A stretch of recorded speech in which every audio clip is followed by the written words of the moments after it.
And the top cost connected to climate change in Canada is municipal flooding. And anybody who's ever had a flooded basement can attest. They happen all too frequently in this community.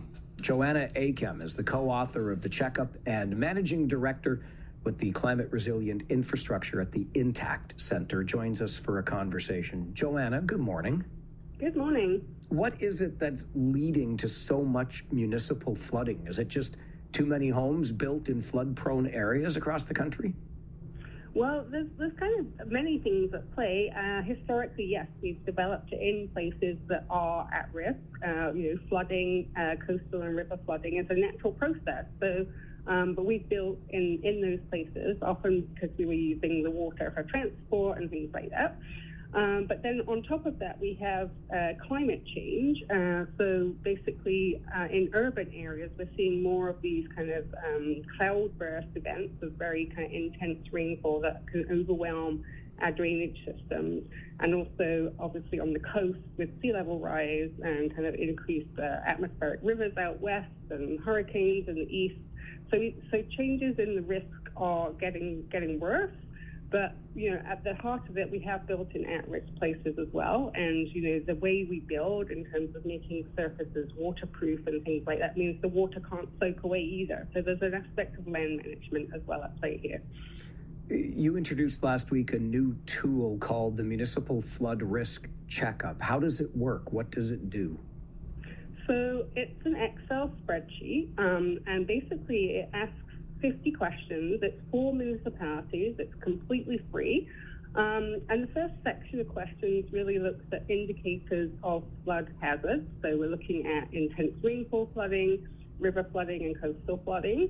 So they're easy to answer questions. The user just kind of answers high, medium, and low with a drop-down box, so super easy to fill in. And then the second half of the questionnaire deals with flood preparedness, so all the actions that municipalities can take to reduce flood risk. So basically people score themselves high, medium, and low as whether they've put those in place, and at the end you get a rating as to how you're performing. What went into the development of the tool, Joanna? So it's been 2 years of pretty hard work, and 53 experts across the country, including many municipalities, both small municipalities who are kind of more at the beginning of their flood risk management journey and more sophisticated municipalities who are already well on the way. So it's by municipalities for municipalities, and it's been well reviewed. So we're hoping that we'll get more feedback as well, so that we can refine it. But yeah, it's been a good slog. So we're very happy to get it out there and get people using it. Aside from building in a more climate resilient, flood resilient way in the future for existing communities today and the way they have been built, Joanna, can you give me an idea of the sorts of things a municipality could be doing to reduce the threat of floods? Yeah, so their tool really tries to open up the toolbox of tools. So often when we have a flood problem, we think of, where are we going to kind of build a flood wall or a kind of detention pond to kind of deal with that issue on site. So the tool really opens up the toolbox to think of the role that municipalities play both in engaging with their residents. For example, there's things that we can do around our own home and on our own grounds to soak up more water, for example, and protect our homes. So that's one level of action. There's like the urban planning, looking at how our urban drainage systems are, the sewers and the stormwater sewers and things like that are built, and what kind of standards they're designed to.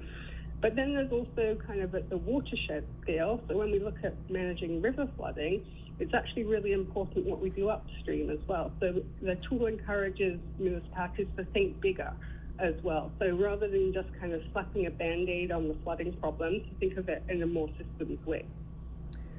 Is the underlying message here that we can take steps to mitigate the impacts of flooding, which in essence seems inevitable?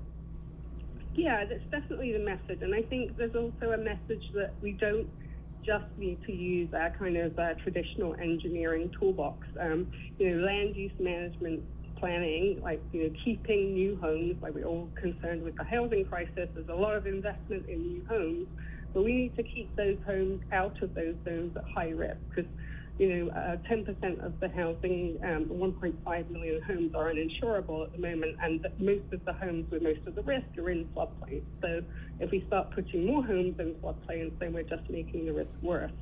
So land use planning is very important, as are kind of solutions that work with nature. So, often we've spent a lot of time straightening and draining our floodplains as quickly as possible, which actually makes flooding worse in a lot of communities. So trying to kind of use wetlands and soak up more water using natural processes is also a key way to deal with flooding. We began this conversation by identifying flooding as the top climate cost for Canada. Do we have any idea how much it's impacting the country, like on a nationwide scale, how much it costs us?